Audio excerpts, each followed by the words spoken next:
Awesome. Yeah, no, of course. Thank you guys for coming on today. This is going to be a very fun Twitter Spaces. We don't usually have.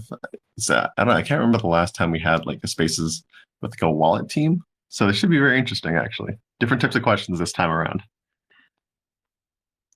Looking forward. Awesome, awesome. Well, as you guys know in the audience, very likely, my name is Hunter. I'm the community manager over here at Arbitrum. I'm joined today by Alex, as well as Seraphin or Linemeister. If you guys want, maybe you can give a kind of quick introductions on kind of what you guys do at Omni, and then I'll kind of just jump into some of the cues. Sure. I'm Seraphin, aka Linemeister. I'm the CEO at Omni, and yeah, we're building a next generation self-custodial wallet. In a nutshell, won't get too deep because I'm guessing this we're going to go very deep in this AMA. But yeah, that's what I do. That's what we do.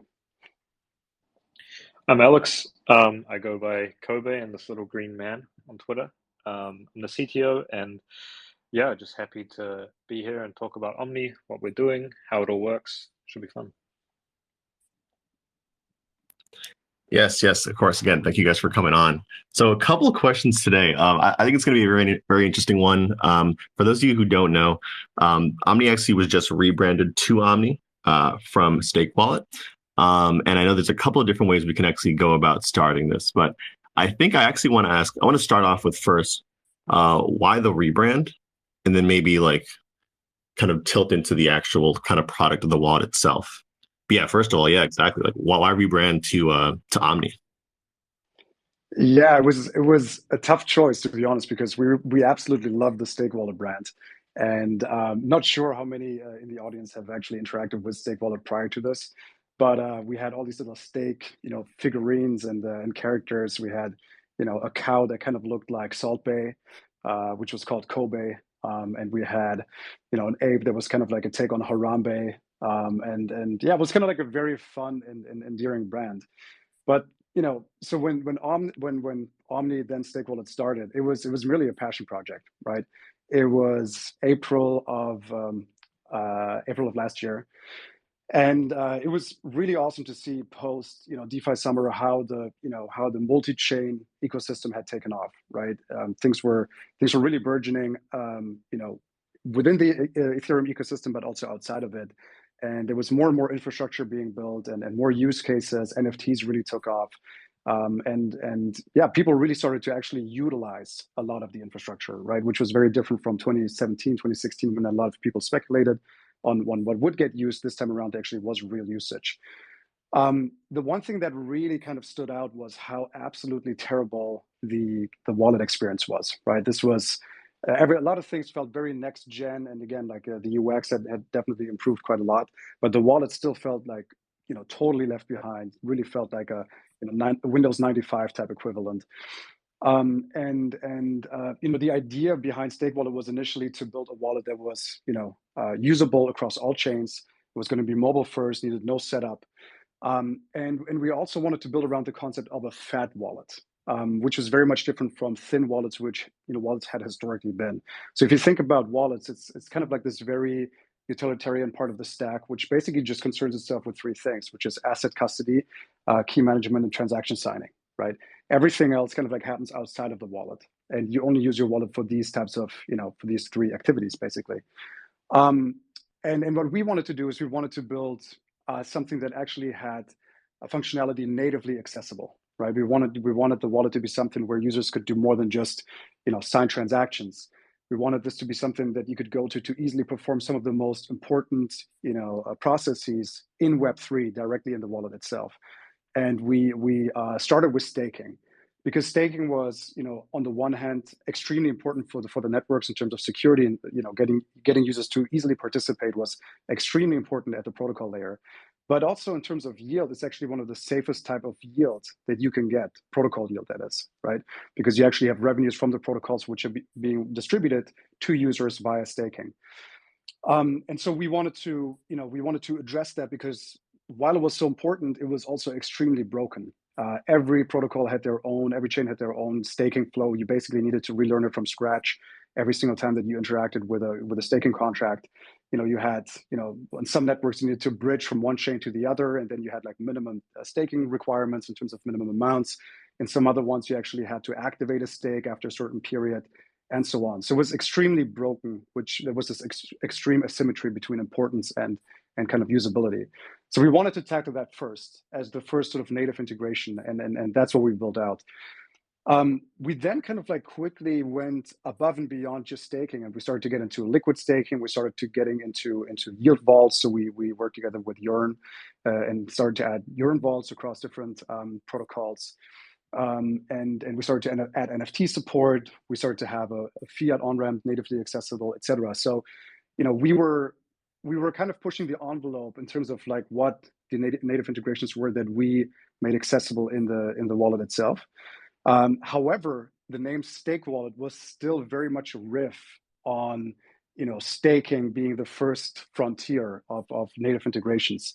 And so people, first and foremost, not a lot of people got the food analogy, which was kind of bad for SEO.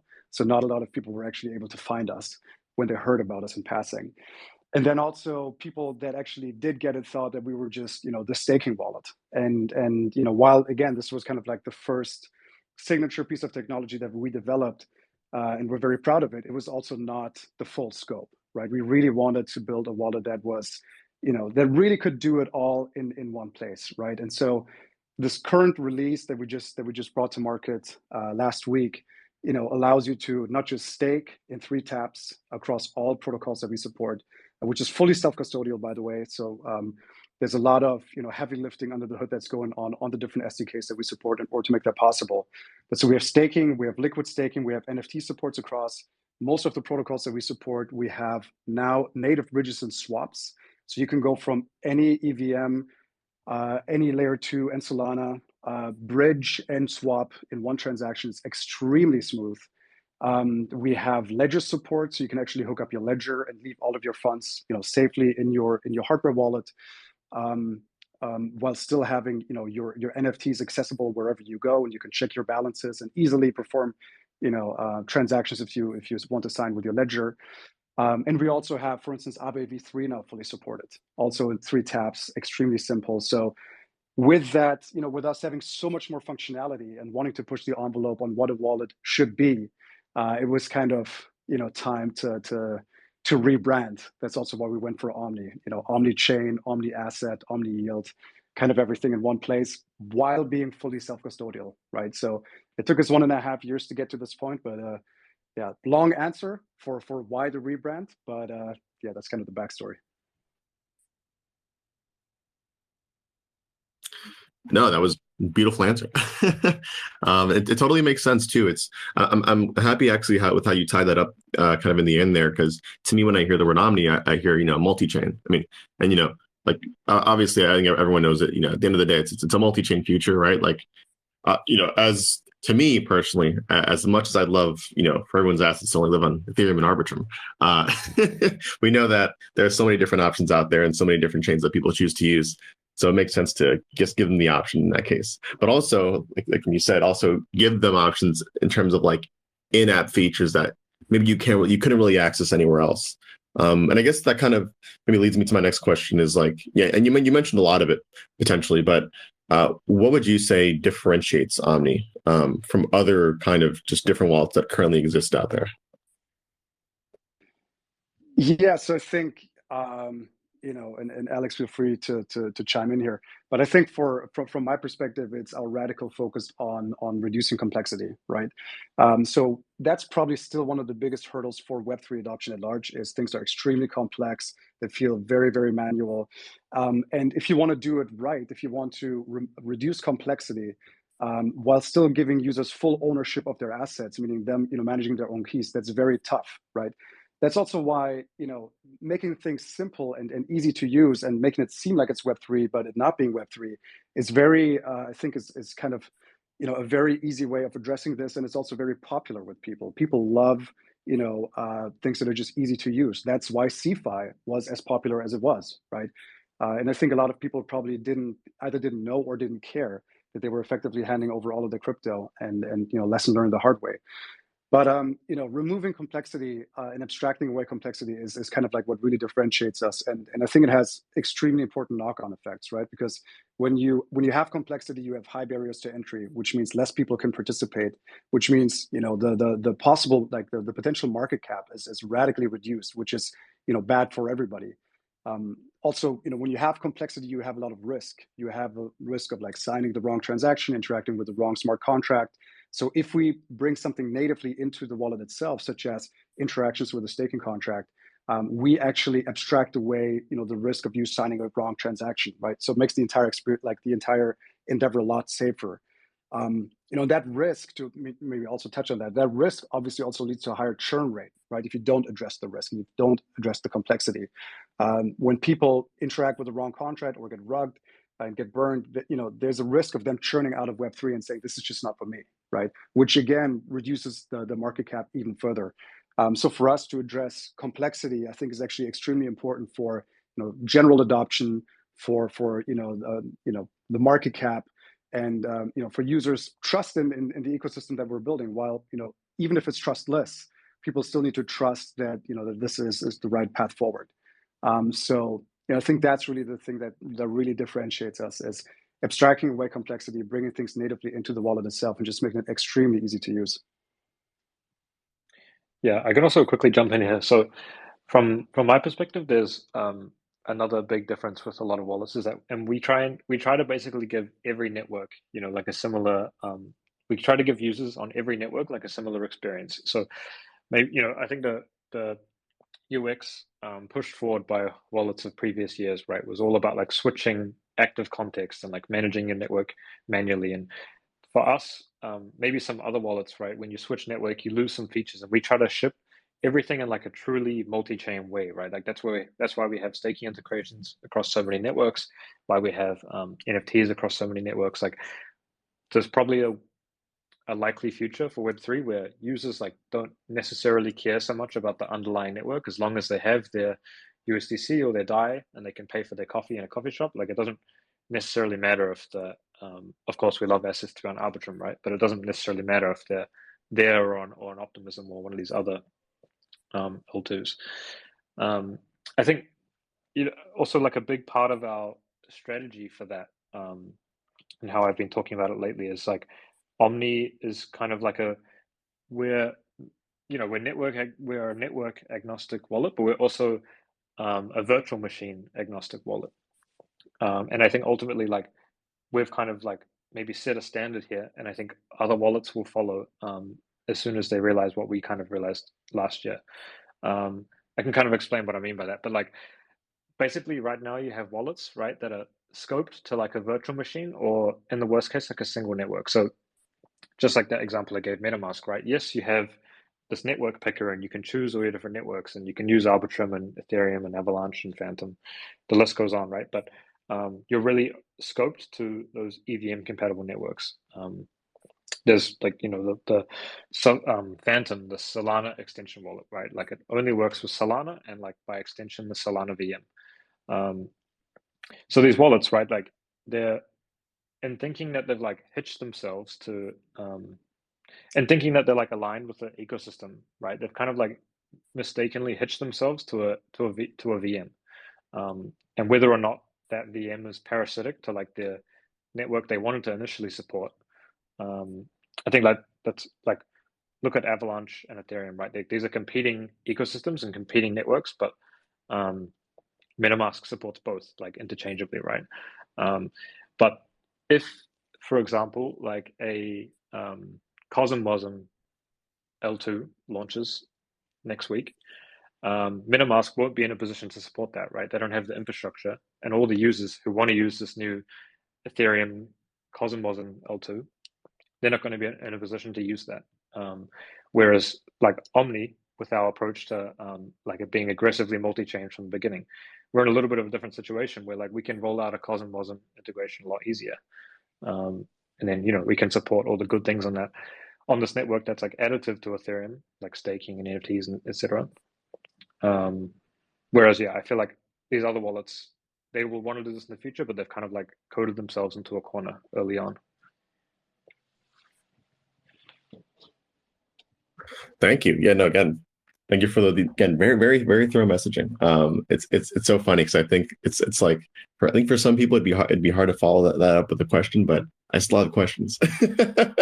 uh, I, I think what's very interesting about your approach, obviously, is like you said, it's like you know you actually kind of ended it off with it there, but the fact that you guys kind of thought with like that Omni kind of setting from like day one in a way, so that like yeah, like when you're scaling, it's like as you said, you're not coding yourself into a corner where you can only support specific chains and sacrificing the UI in that way.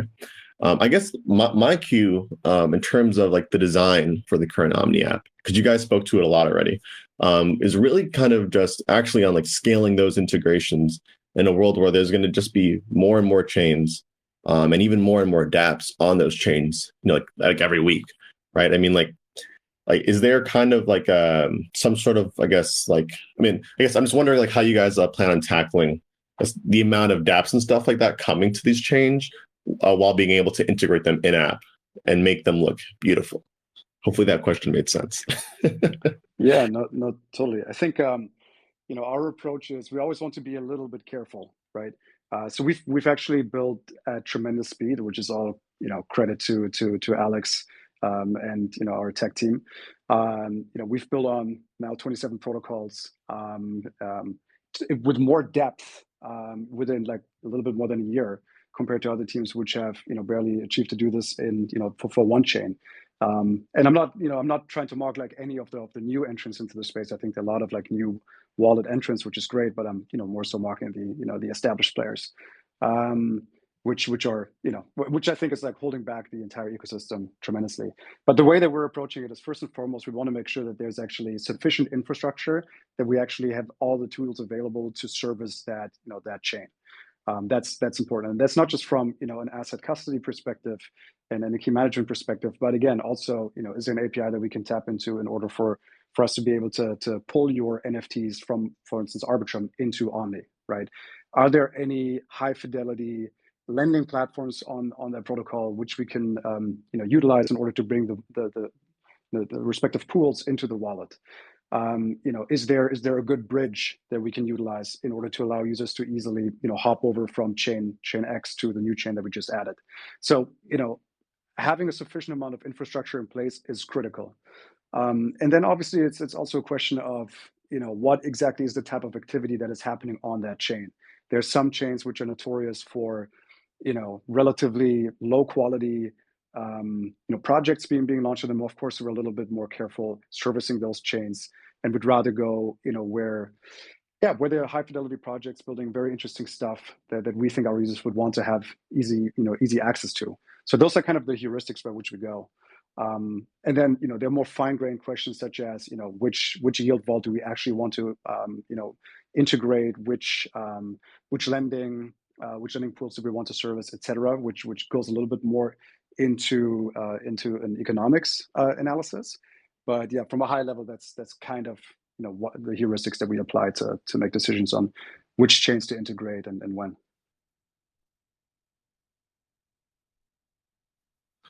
No, definitely makes sense, and I mean, I think it's good. I mean, I don't know. It's just so funny because I think like the longer I've been in this space for a while myself, and it's just funny how you see kind of different chains and different projects obviously come and go, and some obviously stay for the long haul, while some others don't. And it's like I guess it's sometimes it's hard to make the like specific decisions that will end up enabling your project to do well, especially when you're like integrating so many when a lot of your project really relies on integrating other projects, right? I mean, chains, for example, like not only are we building infrastructure on the base layer, but we're relying really a lot on the community to build stuff that people like on the chain.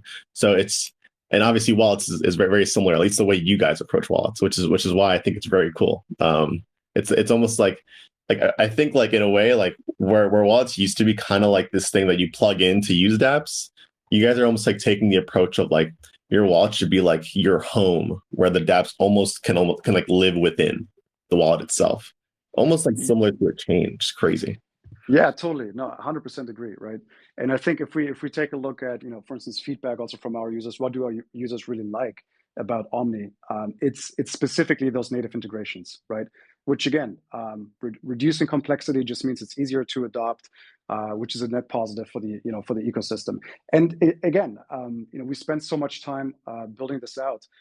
We could have launched something a lot earlier, but we wanted to build it the right way. And building it the right way and giving users full control over their assets, building this entire ecosystem out, in a way where it's not complex, but it's also fully self-custodial, is just a lot harder, right? And I think it's not to toot our own horn here too much, but we always wanted it to be built right, and I think it's an important foundation to any Web3 project to embrace that philosophy. And even if that means that things are moving a tiny little bit slower, we want them to be robust, and we don't want them to undermine the core principles of Web3, which at the end of the day, really ties all into self-sovereignty, right? People should own their own assets, they should own their own identities, and they should be able to transact freely with other self-sovereign participants in Web3, right? And if you want to build that the right way, it just takes time, but that has to be done, right? It's the only way that it's going to be sustainable. Yeah, I also think that because we're so opinionated with how we kind of like surface chains in our UI, we won't run into like a lot of the problems that wallets that spun up in like 2017 and 2018 ran into. We've talked with some of these other wallet projects, right? And I mean, the wallet space is pretty small, so it's easy to get a hold of people, and you run into each other at conferences. And I mean, some wallets supporting chains, right? That they're basically ghost chains, right? They haven't had transactions for months, but it's as a wallet, it's like incredibly kind of scary to like deprecate a chain, right? Like you're going to annoy users. You have to put out this negative messaging. You have to provide a path for like a migration for users. So we kind of like maybe another way to like look at chains we add and remove support for is not necessarily like a full custody solution, right? So, for example, like application specific chains, right? That's what even these Ethereum L2s, like a lot of them are quite application specific. And to a user, you don't necessarily need to say, okay, here's this entirely new chain, right? And like you can hold all your assets there, and you can do all this stuff, and there's NFTs, and there's everything you can explore there. It's like, oh, this is just a chain for lending, and what we will do for you is if you choose to lend on this platform, we will like move your assets for you, lend them on that platform, and now you're earning APY. When you want to withdraw from there, we just handle unwinding that position and transferring them back. Like there doesn't need to necessarily be a concept of like a fully fledged chain that's like its whole own integration. It's just like, oh, this is how you lend, right? I think that's like a opinionated approach we took to our UX quite early. That's, for example, how some of our staking integrations work, right? When we need to, some of these networks we support, they have like a separate consensus chain, and we don't even show users that that's like a separate network, right? We just handle transferring the tokens for them, and now they're staking, and when they want to unwind, we just transfer the tokens back. But that kind of can help with like chain fatigue, right? If there's a, I don't think it can be like a difficult approach to make a world with 10,000 chains really, really approachable. But this could be like one way we go about things.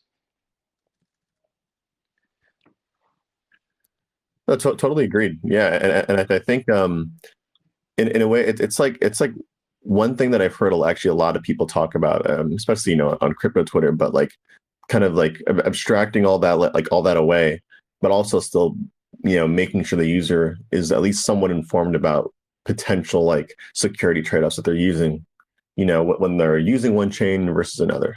You know, I don't think there's a right answer for that yet, but I'm truly interested just to see how that's going to be tackled. I guess just by the entire industry, including you guys. Yeah. Yeah. So you mean primarily like on chains with like super low liquidity, right? Or like ones that would be easy to attack from a staking perspective? Yeah, so more so like from like the like network security perspective, right? Like like in a way, it's like almost, let's say, comparing, for example, the type of decentralization that Ethereum has, maybe versus like an alt layer one, you know? Yeah, for sure. I mean, this is like a little bit. I guess we're probably showing our opinions as a wallet, right? Like, um, MetaMask, for example, right there, it's very low level, right? There's like tutorials on how you can basically add an RPC endpoint, for better or worse, right? Like it would be interesting to see if that was like a net positive or net negative for MetaMask users, that they were able to like interact with all these other networks. I think from a self-sovereignty standpoint, right, it's obviously super positive. But like often these networks, unless you're like a super early adopter, like often the liquidity is very low for a reason. Um, yeah, I would say, I think our approach to that, I mean, like, to be honest, we probably would just have like a liquidity threshold. That's what we've done it in the past, right? Like we don't, other than Terra, which unfortunately went down in flames for everyone involved. Like we don't have any networks that are like super low on liquidity or would be easily like 51% attackable. But yeah, I think for us, we focus maybe more on like smart contract safety, right? Like adding ledger support, so users like seed phrases can't be stolen, that kind of thing. But it's definitely food for thought. But I think it's also something that very nicely lends itself to getting the community more closely involved, right?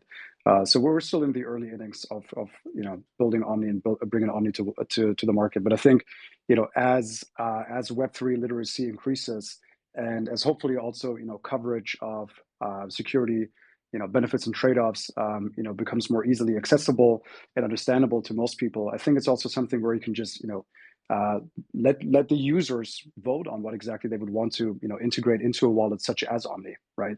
And then we can make that chain easily serviceable, and it's up to the user to decide, the users to decide, if they feel like this chain is sufficiently decentralized, that if you were to completely abstract away any notion of which chain you're currently transacting on, that this chain is still going to be serviced, right? And I think this is something where, again, having an engaged community, for a wallet like us, but also just in Web3 at large, and for this to be, directly democratic, those are just incredible benefits. And I think, we can just kind of like crowdsource, the intelligence on how exactly we should go about, adding support for different chains and what users feel like is sufficiently decentralized or not, right?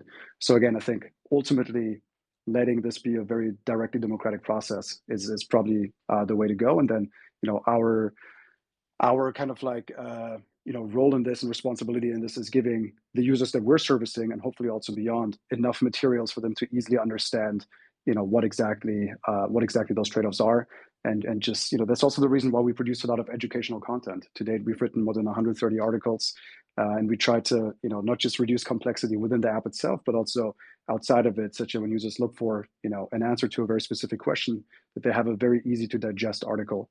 And again, I think that educational responsibility cannot be underestimated, and I think that builds the foundation for having a directly democratic system in place for how and when to add more functionality, more chains.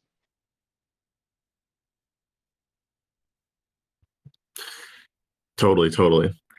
I think at this point, then it maybe kind of makes sense to just more broadly just touch on like what is a good crypto wallet? Like what does it provide today, and what features I guess must a good crypto wallet provide in the future?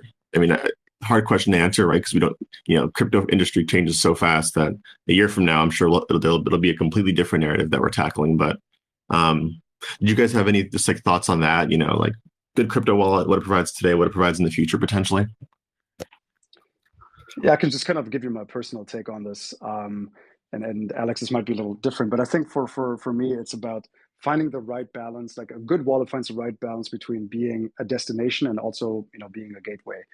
So I think we have, with our native integrations, we provide, again, just I'm repeating this over and over again, but it's just that's what we're about, right? And that's what we spend so much time building. But those native integrations are just extremely easy to use. You're in full control.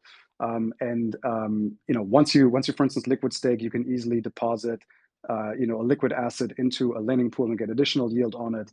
So I think these types of integrations are just super high value add, and they turn the wallet into a sort of like destination where you don't necessarily need to go beyond the wallet.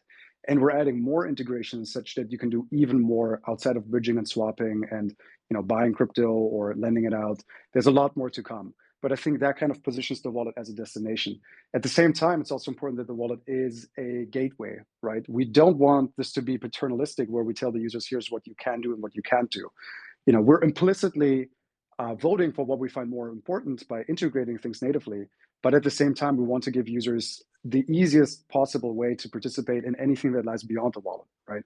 So we're actually one of the first wallets, if not the first wallet, and Alex can speak to that in more detail, to integrate support for Wallet Connect v2.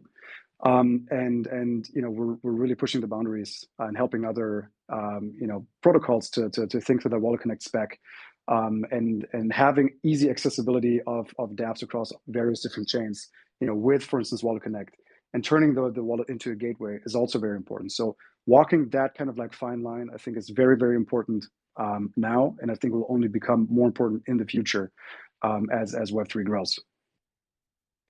Yeah, I mean, I think from my perspective, basically the same, right? I think it's a wallet has got to basically cover all your like immediate bases, right? Like you have to be able to, you basically want like the CeFi experience. You want to be able to buy your tokens, custody them safely, right? And I mean, like I don't think that like point of sale has really taken off for wallets yet, but I think that would be another like magical experience for people.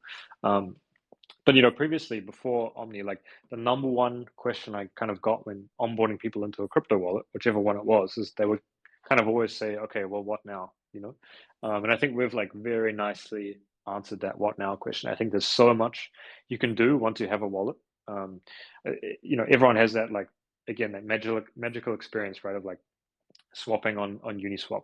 It's like kind of amazing that you can do this without taking a photo of your driver's license, right, and uploading it to some platform. I think similarly, like the recent NFT craze, right? This is also something that like touches people's hearts when they can like own something, and then with Omni, like they can also flex it, right? Like we have a ton of home screen real estate like dedicated to NFTs, because we just think that it's like such a cool thing that you can truly own like these pieces of art, which are like hopefully hosted on like some decentralized server, and no one can kind of take that away from you. I think so.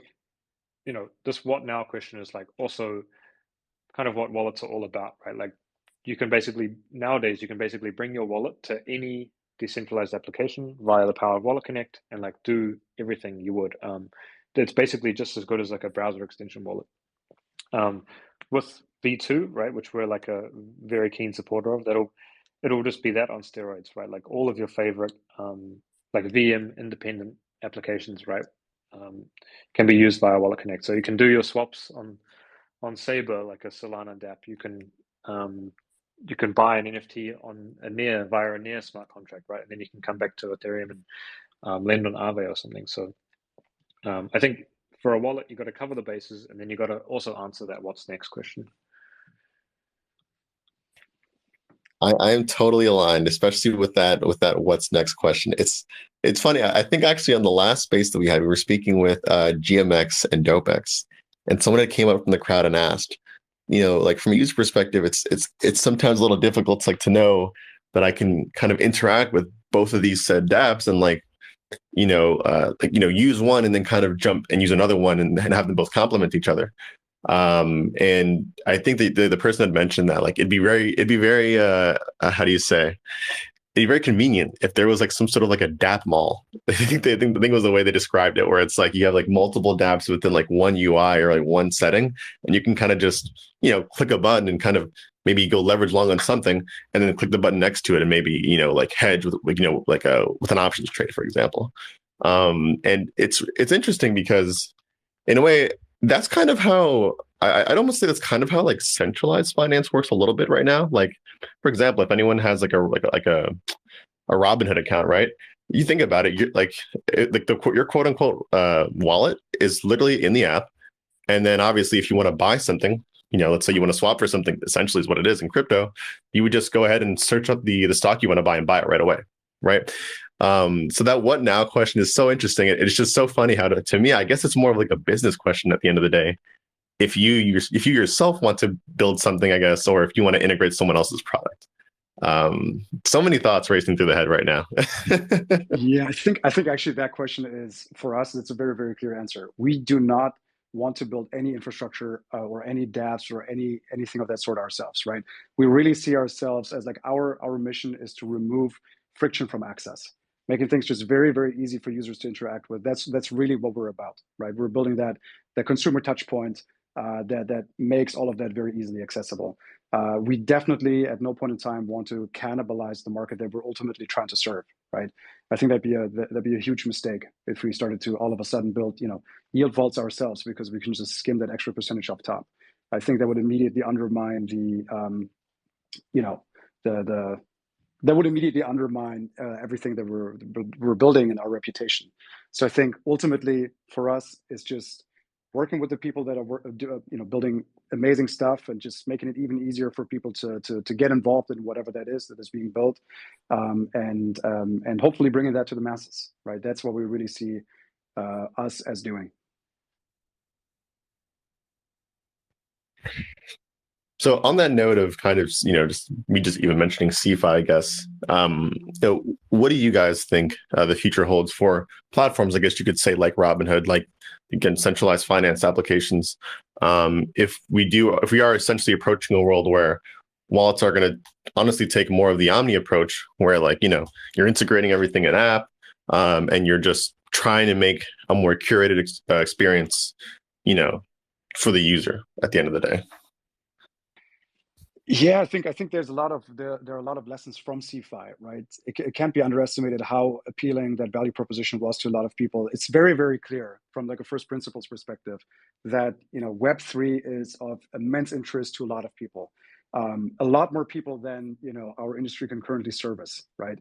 And that goes to speak how fed up people are with the Web2 infrastructure that's just so centralized and effectively disowns people of their assets, of their identities, and where artists got squashed for producing amazing art, and effectively got zero upside from the content being replicated, to the nth time. And yeah, so I think for CeFi though, taking those learnings and seeing how people really place an emphasis on ease of accessibility, I think bit by bit, CeFi platforms are going to become absolutely irrelevant because you have platforms such as ours that effectively give you the same level of convenience, but don't undermine your self sovereignty by even a fraction of a percent, right?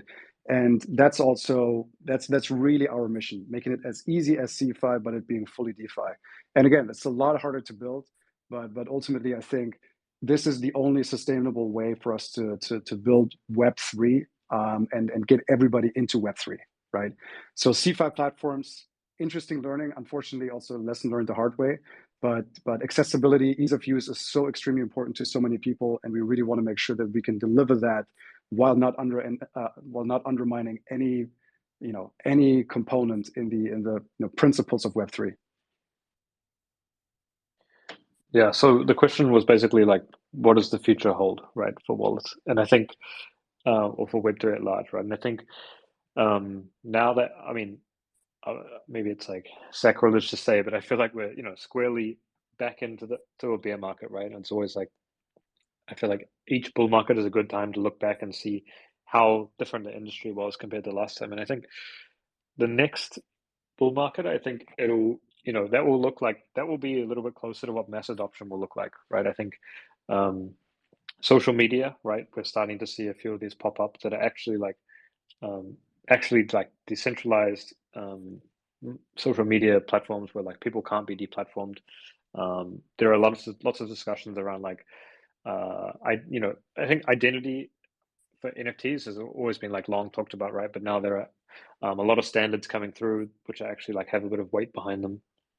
I think like those examples you just mentioned of GMX and DopeX, right? These are really powerful trading tools, and it would actually be interesting to see some of CeFi, like now that it's blown up time and time again, move over into DeFi, right? And I think like there's a lot of it's also such as the barriers to entry are so much lower in DeFi that like you have a lot of smart people coming out of school right now, looking at job offers from prop shops and CeFi institutions, and they just think to themselves, we have flash loans. I can like do this from my bedroom, make tons of money, and like contribute to this decentralized world. So I think it's all like an infrastructure problem at the end of the day. Like as like infrastructure, is like a rising tide, and I think we'll see that in spades next bull run where everything is super easy to use. Maybe we'll finally even get point of sale. Like I would love to buy my morning coffee with crypto, but I think we're getting there. I don't know, man. I don't know if I want to spend my ETH on some coffee. I don't know. It's all about stables. Yeah. So I think that in that case, before we hit the roadmap and any community questions, the last thing I have for y'all is, what role can community play in the direction of, the Omni app? Is there is there any kind of role that makes sense, you think, from considering that it's a wallet and not really a dApp? Yeah, totally. I think, we have a Discord where we're interacting with, with our community, and we'd love to get feedback on what exactly people want to see in the wallet, right? We have such a humongous backlog of potential integrations from, various different protocols to, individual dApps to more functionality on the NFT side. And for us to, we really want to build this around our users, and for us to be in close contact with them is extremely important. So we've actually been starting to do more, user interviews where we're just sitting down with users one-on-one and getting their take on what they like and where they would like to see it go. And I think that's, the further we grow and the more users we service, the more important this, this becomes. So I think, for us to build a strong community, a vocal community, and for them to give us feedback and, ultimately down the road, probably also vote on things directly, is just going to become more and more important. And again, for us, it's about building it around the community that we're looking to service. And those are the people that we also want to be accountable to, and who we want to listen to and build this for.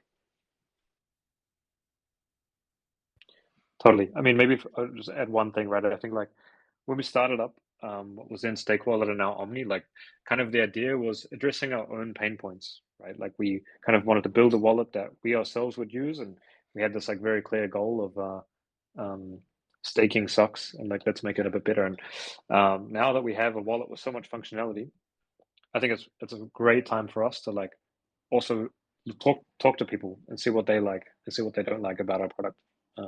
I'm personally like super excited over the next few months to see, now that we have finally released Omni, right? So much like blood, sweat, and tears have gone into this thing. I'm just super keen to see what people actually have to say about it. And I actually want to tie that into something, Hunter, that you mentioned earlier, which is,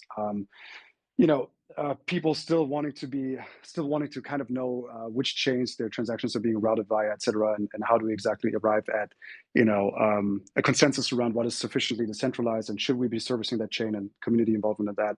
I just want to say that, I really, really appreciate the support from Arbitrum's side, because, I think it's a little counterintuitive for, for a protocol like Arbitrum to be, super excited per se about a multi-chain wallet versus like a fully dedicated wallet. But I think ultimately, it's also a pretty beautiful notion, because the protocol layer is very meritocratic. People will go wherever the best tech is, right? And I think in order for that to be possible, you need to have an infrastructure where users can easily hop over. And I think a very important term that doesn't get talked about enough is cross-pollination, right? Ultimately, when you take a look back at the early, alternative like layer ones and 2016, 2017-ish, there was so much tribalism, and everybody was trying to be, and even now, like within the previous, like, multi-chain run, everybody was just talking about like ETH killers, etc.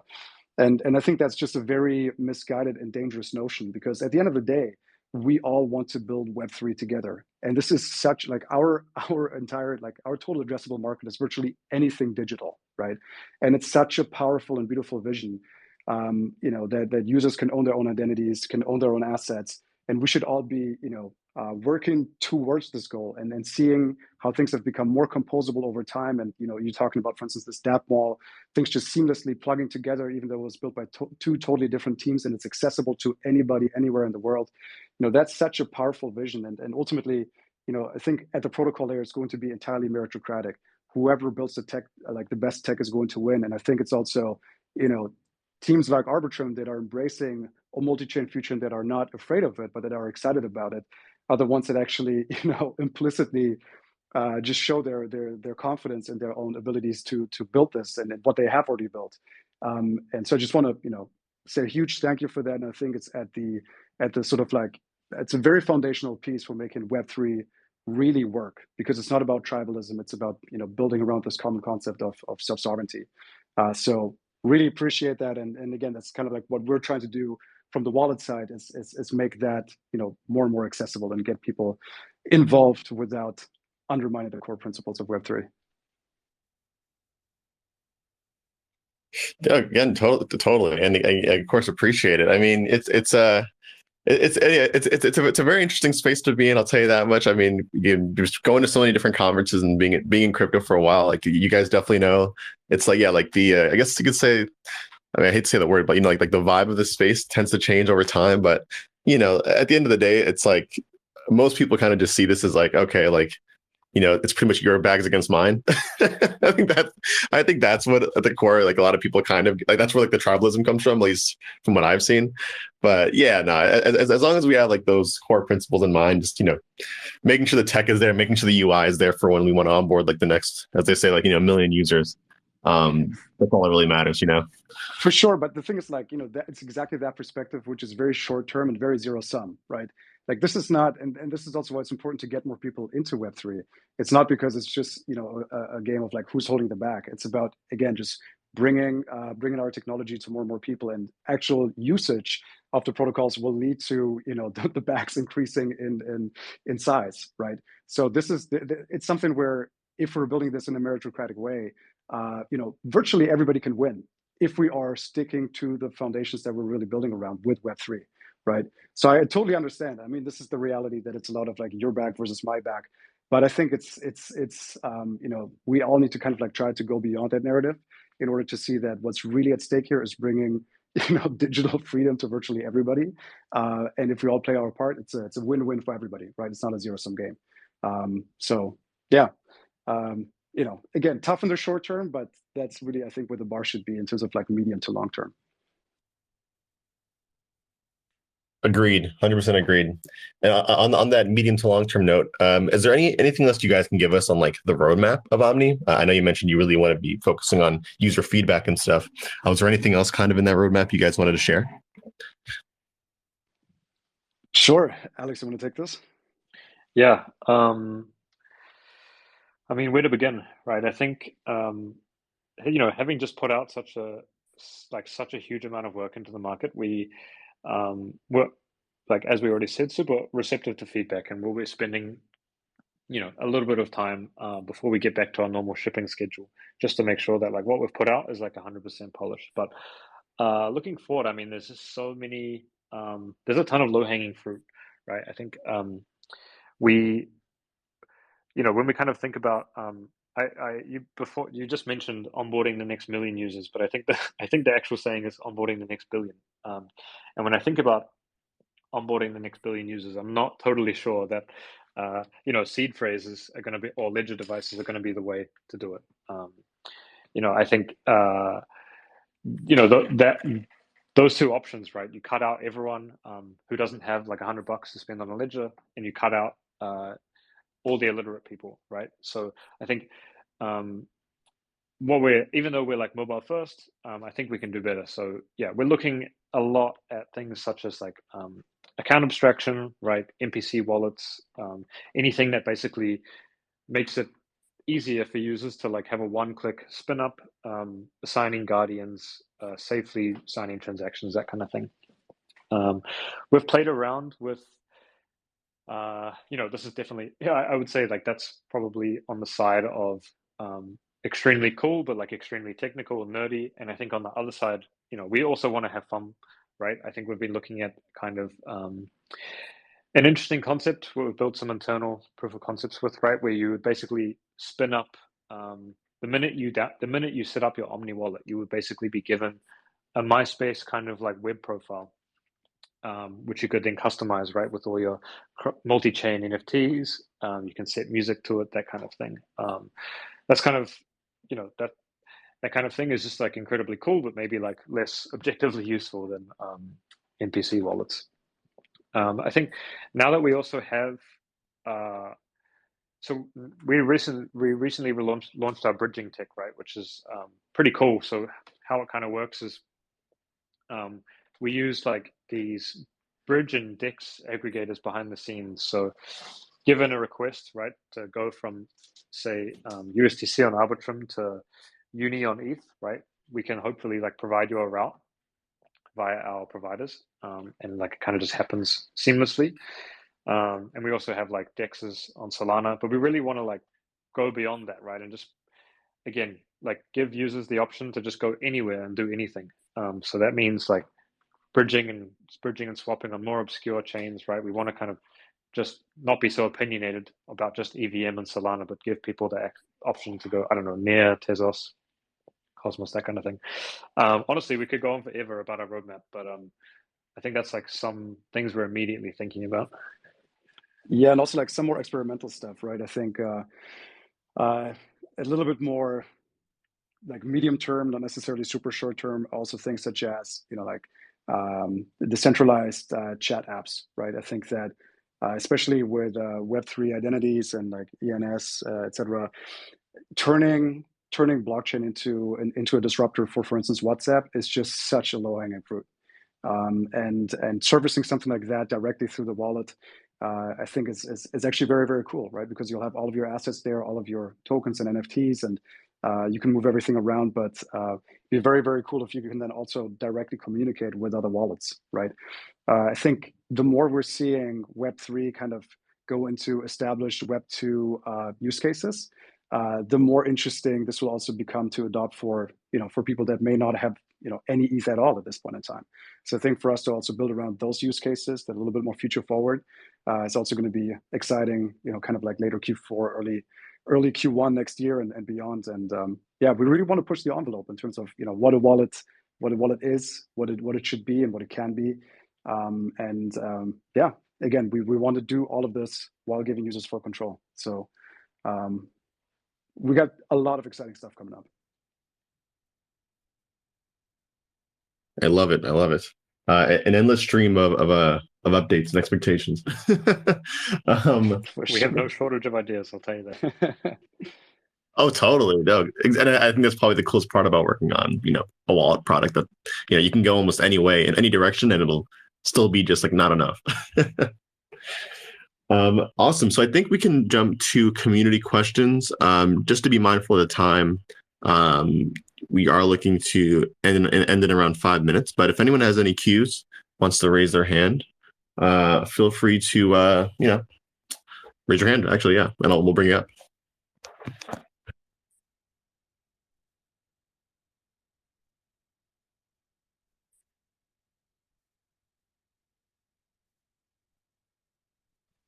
It was just too self-explanatory what we talked about. There's got to be someone hunting for alpha. It truly was. Let me see. Actually, I know there are some comments actually too. I forget that Twitter Spaces updated their posting feature here. Here we go. We got someone over here. You got bringing on Trav Crypto. What's going on, Trav? A friend of mine as well.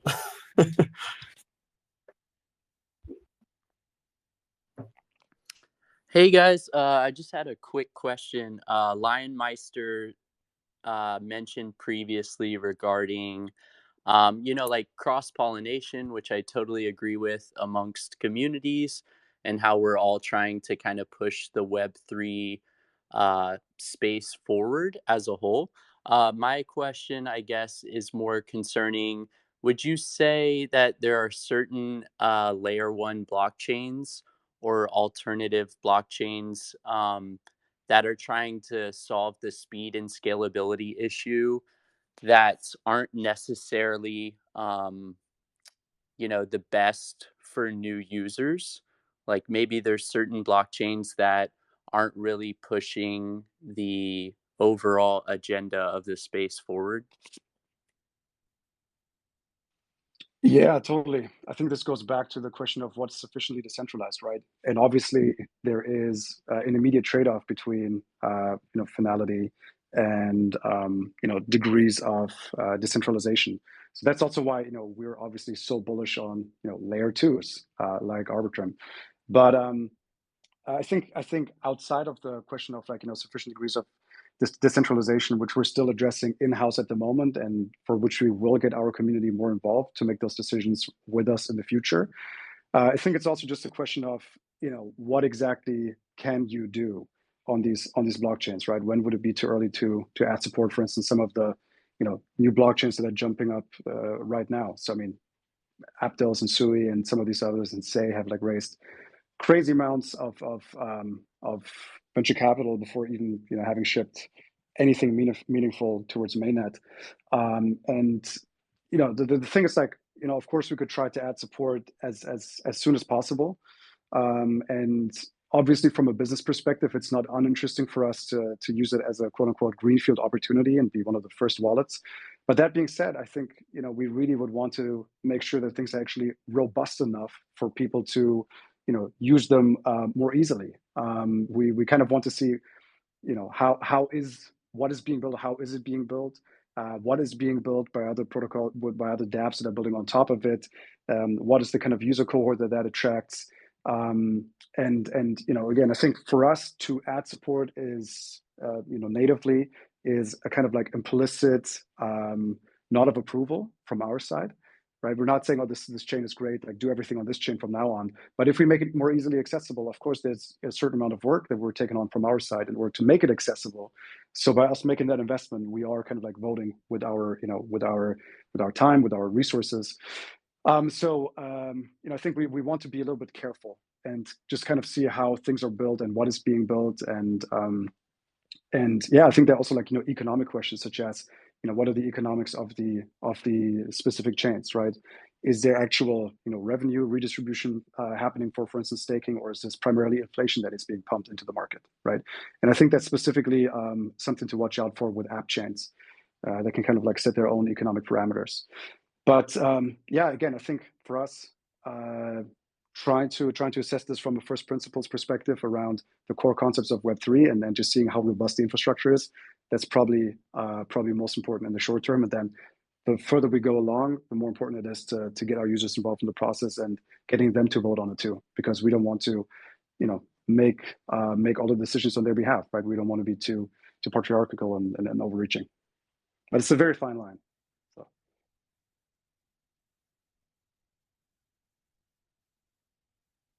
Yeah, also maybe sorry, just have one more thing to add there. I think like there's another good example, right, of like a huge network, backed by one of the biggest centralized exchanges, right? Which I think everyone here would agree, like it's maybe not the most decentralized platform out there, but you can't, but it can't be understated, right? How many people that that network onboarded into Web3, right? Taught them the basics, and from there they've gone on to do like maybe bigger and better things on other more secure and or faster or more distributed networks. So at a certain point, right? Like if you're not decentralized, like what are we really doing, right? You may as well just have a database. But I think there is a space, like it's always a range, right? It's always a spectrum, and I think yeah, there's definitely value in being on the more centralized spectrum, more centralized side of the spectrum. Totally. And also like maybe to tie this, sorry, not to make this like overly convoluted here, but it's a super important question, right? And coming back to the concept of cross-pollination with what Alex just mentioned, and different chains are in different parts of the life cycle of people's journey into Web3. And so the concept of cross-pollination is also one of allowing people to kind of like graduate from one chain to another, right? And also understanding that this is an incremental process. So if you were onboarded by a chain that might be very fast but not sufficiently decentralized, the more you kind of like venture into Web3, the more you'll understand how important sufficient decentralization actually is, and you might want to then go from one chain to another chain. And for us to be able to easily service that is also important, right, for the space as a whole. So yeah, it's a very complicated question with a lot of nuances, and I think for us it's about making prudent decisions and seeing how we can best service these types of use cases without over endorsing them and making it seem like we want our users to particularly perform a lot of their transactions on that chain versus other chains. So yeah, it's a balancing act.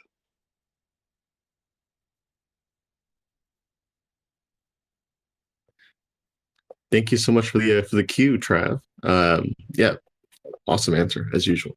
Are you guys like media trained? Am I allowed to ask that? It's, just beautiful answer.